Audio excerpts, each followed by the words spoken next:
Good morning. Well, we are off to a pretty quiet start across Wyoming this morning, including a beautiful sunrise, at least in Casper. Not seeing it on this side, of course, because it's facing the other direction, but we are seeing some quiet conditions out there this morning.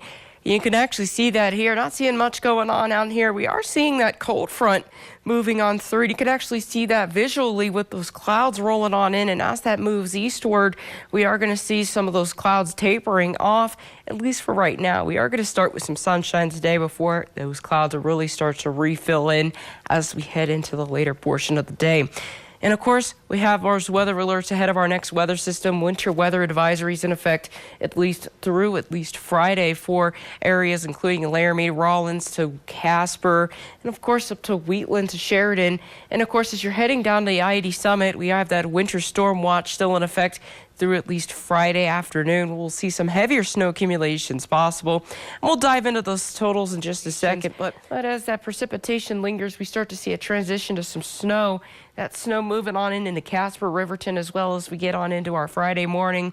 And of course into western Nebraska around sunrise, and some locally heavier snow showers possible, especially since we are going to be dealing with that heavy wet snow because temperatures are going to be so close to that freezing point today or tomorrow.